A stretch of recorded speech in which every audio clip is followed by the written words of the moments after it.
அரங்கேறும் டிஜிட்டல் குற்றங்கள் எச்சரிக்கையாக இருப்பது எப்படி? புதிய புதிய தொழில்நுட்பங்கள் வந்தாலே அதை பயன்படுத்தி மோசடி செய்யக்கூடிய கும்பல்களும் பின்தொடர்ந்து விடுகிறாங்க.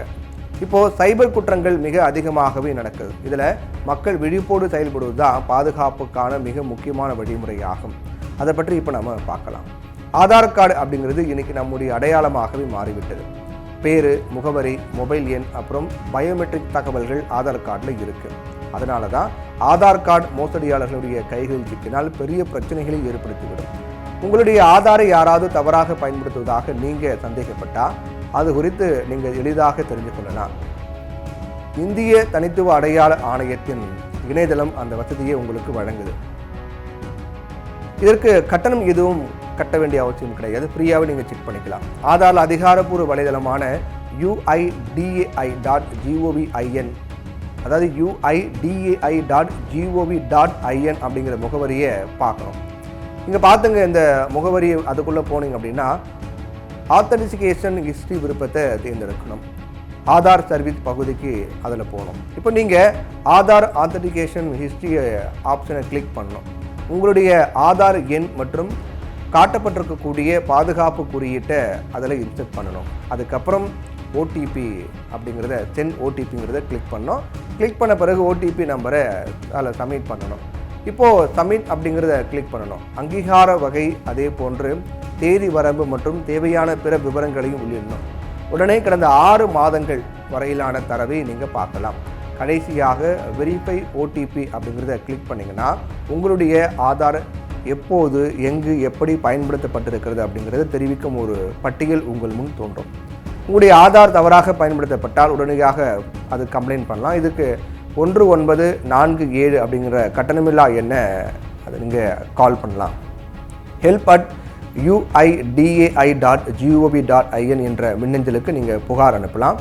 ஆன்லைன் புகாருக்கு UIDAI.gov.in/file- இந்த ஐஃபன் போட்டு கம்ப்ளைண்ட் அப்படிங்கிற வெப்சைட்டை பார்க்கணும். அங்கே உங்களுடைய ஆதார் தொடர்பான புகாரை பதிவு பண்ணலாம். இப்போது இன்னும் பல டிஜிட்டல் மோசடிகள் குறித்து நாம் உஷாராக இருக்க வேண்டிய அவசியம் ஏற்பட்டிருக்கிறது. என்னங்கிறத பார்க்கலாம்.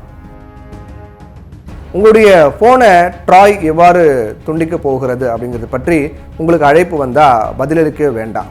ஒரு பார்சல் பற்றி ஃபெடெக்ஸால் அழைக்கப்பட்டு ஒன்று அல்லது எதையாவது அழுத்தம்படி கேட்டாங்கன்னா பதிலளிக்க தேவை கிடையாது. ஒரு போலீஸ் அதிகாரி உங்களை கூப்பிட்டு உங்கள் ஆதார் பற்றி பேசினார்னா பதிலளிக்க வேண்டாம். இது ஒரு மோசடி. நீங்கள் டிஜிட்டல் கைது அப்படின்னு செய்யப்பட்டிருக்கீங்க அப்படின்னு அவங்க சொன்னாங்கன்னா அலட்சியப்படுத்திடுங்க. அந்த மாதிரி அது உண்மையே கிடையாது அப்படின்னு சொல்கிறாங்க. உங்களுக்காக அல்லது உங்களால் அனுப்பப்பட்ட பார்சலில் போதை மருந்துகள் கண்டுபிடிக்கப்பட்டதாக அவங்க சொன்னாங்கன்னா தைரியமாக அந்த காலை கட் பண்ணுறங்க அப்படிங்கிறாங்க. ரகசியமாக நடத்தப்பட வேண்டும் அப்படின்னு நீங்கள் யாருக்கிட்டையும் சொல்ல முடியாது அப்படின்னு அவங்க உங்களுக்கு சொல்லலாம். அவங்க சொல்கிறத கேட்காதீங்க. உடனே சைபர் கிரைம் காவல்துறைக்கு 1930 அப்படிங்கிற எண்ணில் நீங்கள் புகார் தெரிவிக்கலாம். அவங்க உங்களை வாட்ஸ்அப் அல்லது SMS மூலம் தொடர்பு கொண்டால் பதிலளிக்க வேண்டாம். யாராவது உங்களை அழைத்து அவங்க உங்களுடைய UPIக்கு தவறுதாக பணம் அனுப்பியதாகவும் அவங்க பணத்தை திரும்ப பெற வேண்டும் அப்படின்னு சொன்னாங்கன்னா பதிலளிக்க வேண்டாம். உடனே வங்கிக்கு கால் பண்ணுங்கள். வங்கிக்கு வந்து பணத்தை பெற்றுக்கொள்ளுங்கள் அப்படின்னு சொல்கிறீங்க. யாராவது உங்களை கார் அல்லது வாஷிங் மிஷின் அல்லது சோஃபாவை வாங்க விரும்புவதாக சொன்னால் அவங்க இராணுவம் அல்லது CRPF நிறுவனத்தை சேர்ந்தவர்கள் அப்படின்னு சொல்லி அவங்களுடைய அடையாள அட்டையை காட்டினாங்க அப்படின்னா பதிலளிக்க வேண்டாம். இது ஒரு மோசடி அப்படிங்கிறாங்க. யாராவது ஸ்விக்கி அல்லது ஜொமேட்டோலேருந்து கால் பண்ணுறோம் அப்படின்னு சொன்னான்னா ஒன்று அல்லது வேறு எதையாவது அழுத்தி உங்களுடைய முகவரி உறுதிப்படுத்த வேண்டும் அப்படின்னு சொன்னான்னா பதிலளிக்க வேண்டாங்கிறாங்க. ஆர்டரை ரத்து செய்யவோ அல்லது சவாரி செய்யவோ அல்லது வேறு எதற்கோ OTPயை பகிரும்படி அவங்க உங்ககிட்ட கேட்டாங்கன்னா பதில் கொடுக்க வேண்டாம். எந்த ஒரு சந்தர்ப்பத்திலையும் உங்கள் OTPயை தொலைபேசியில் யாருக்கிட்டையும் பகிர வேண்டாம் அப்படின்னு சொல்லப்படுது. நீல நிறத்தில் எழுதப்பட்ட எந்த இணைப்பையும் அழுத்த வேண்டாம்.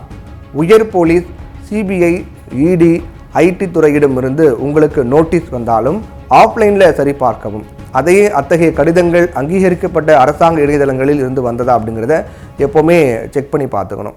இந்த மாதிரியான எந்த ஒரு சந்தர்ப்பத்திலும் உங்களை பாதுகாத்துக் கொள்வதற்கான செயல்முறை ரொம்ப ஈஸியானது. அழைப்பை துண்டிக்கவும், எண்ணை கவனித்தது தடுக்கவும், அழைப்பின் போது எந்த எண்களையும் அழுத்த வேண்டாம், அவற்றை கேட்க வேண்டாம். அவர்கள் உங்கள் மீது அழுத்தம் கொடுத்தால், உங்களை மிரட்டினா அல்லது உடனடியாக செயல்பட அதற்கு பதிலளிக்கும்படி கட்டாயப்படுத்தினா ரொம்ப உஷாராக இருங்க அப்படின்ற மாதிரி பல வழிமுறைகள் இருக்குது. அதை எல்லாரையும் நம்ம ஃபாலோ பண்ணணும்.